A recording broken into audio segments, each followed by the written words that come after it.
and welcome back to Good Morning Sri Lanka. We were discussing diabetes, what it's about and how it affects one's lifestyle. So we're going to continue on that topic, and then we're going to address how you can treat diabetes. So I'm going to point this next question out to Dr. Sharma, and I'm going to ask her, diabetes, how does it really affect one's eyes? I mean, a lot of people really talk about this diabetes and affecting people's eyes. What's that all about?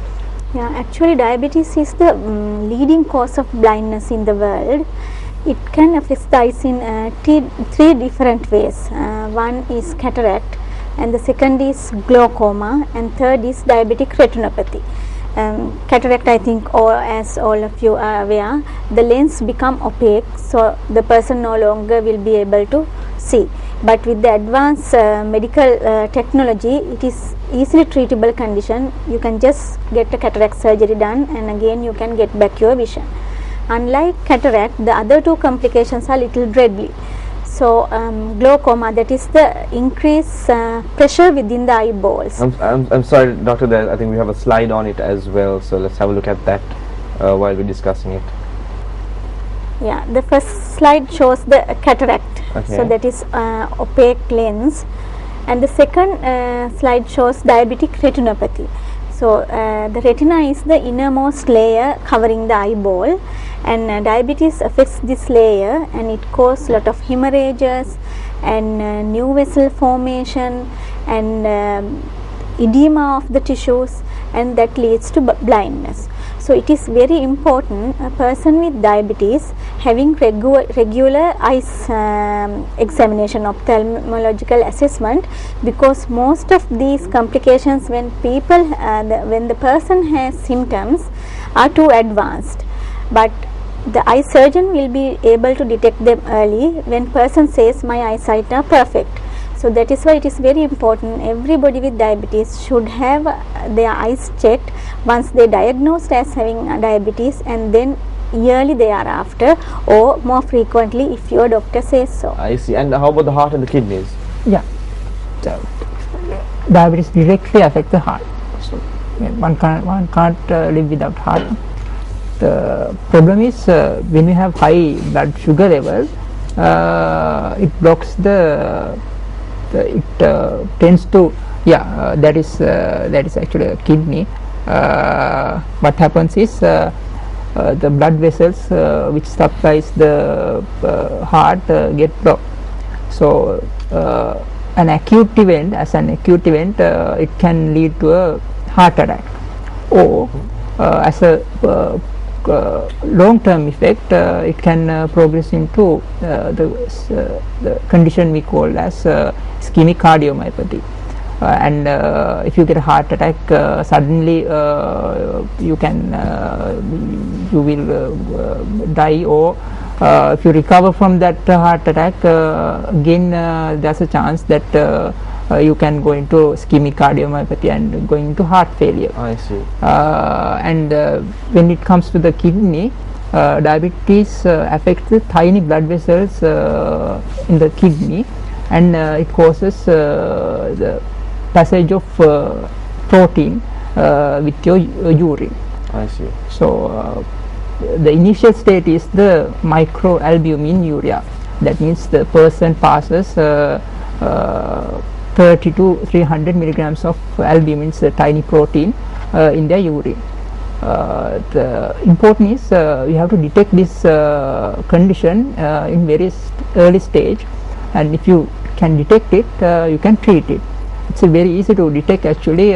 You can check your urine sample for microalbumin, then you can detect it, and you can treat it with drugs like losartan, captopril, like that. If you don't treat it, then it will progress into the next stage. It is called as macroalbuminuria. You pass more than 300 milligrams of albumin in your urine. If you don't treat that stage, then it will progress into more and more protein with your urine, and ultimately you will go into kidney failure.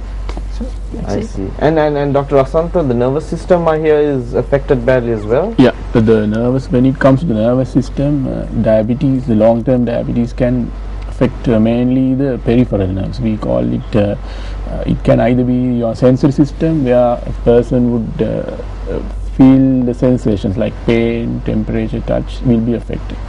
Or it can be the motor system where the nerves that supply your muscles. So you can have weaknesses.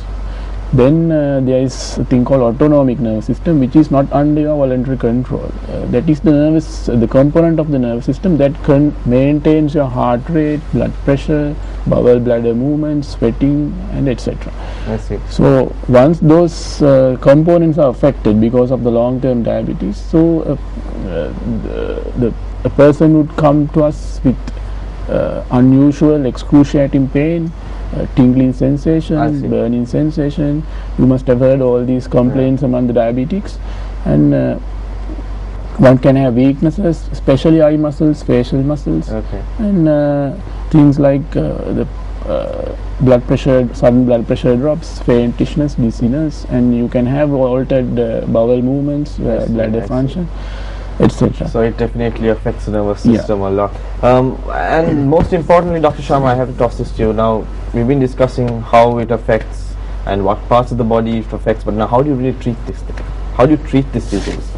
Yeah. So when we talk about treatment of diabetes, it is not just the control of sugar, because as we mentioned earlier, it is a mild system disorder which affects most of the organs in the body. So mainstay of treatment is identifying the organ damage very early in their illness before the organs go into failure. So how do you do that? Yeah, basically we ask the patient to come to the clinic. Sometimes we can examine and detect some of the organ damage. Sometimes by ordering a blood test we can identify some of the organ damage, or sometimes by a little investigation like retinoscopy, slit lamp examination, and special nervous system functioning tests such as foot examination kits, tuning forks. We have a special instrument called monofilament to detect early sensory loss. So doctor can do the good examination at the clinic visit and detect some of the complications, and also by ordering some investigations, blood investigations and other non-blood investigations also we can detect. So we focus it to sugar control as well. And also when it comes to the diabetic kidney disease, not only the sugar, it is very important to control the blood pressure and blood cholesterol as well.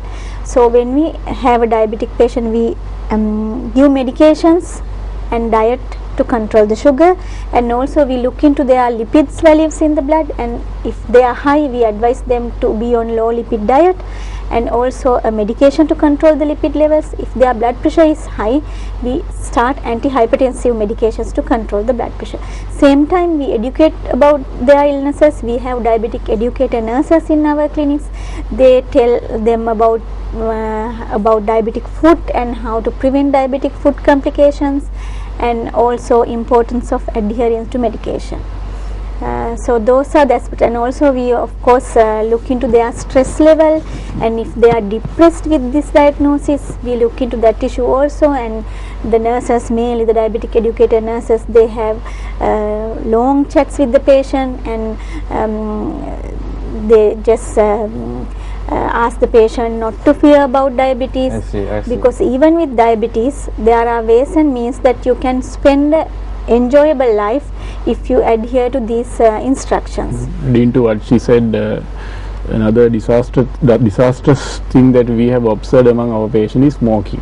I see. So Yes. smoking will contribute to each and every component of I see. the complications we have Okay. already. In So each capital, and you every have to quit patient smoking. we advise them to stop Okay, smoking. well, that's a very nice and factful discussion that we had with our three doctors here, Dr. Sharma Subasinghe, Dr. Anuranga Effa, and Dr. Asantha Kurupumullage, who is here from the Sri Jayavardhanapura Hospital, and it has been quite an insightful Wednesday morning, doctors, and we thank you very much for being with us this morning. Of course, we hoped and we wish that we had some more time to talk to you all, because it's a very interesting topic which a lot of people want to gather, but unfortunately this is all the time that we've got. But before I do wrap up, I do want to remind you that we at MTV Sports are giving away free tickets to Lone Rangers. And the best part is, once you win the tickets until the 7th of August, you can decide which weekend you want to go and watch it. So if you are a Johnny Depp fan and if you like watching the latest movies in general, here's your opportunity. Pick up your phone and you need to SMS MTV space LR to 7788. That's MTV space LR to 7788. And also don't forget to log into our Facebook page, which is www.facebook.com/Good Morning Sri Lanka. That's facebook.com/Good Morning Sri Lanka. And of course, if you have any suggestions and feedback, you can send us an email, and that is mtvsports@maharaja.lk. Send us an email on mtvsports@maharaja.lk. So thank you very much, doctors, for being with us this morning. I wish you all the very best, and I wish everybody, all our other viewers, all the very best as well. And we are going to leave you with the highlights of the 15th FINA World Championships for all you swimming fans out there. So enjoy. See you again soon.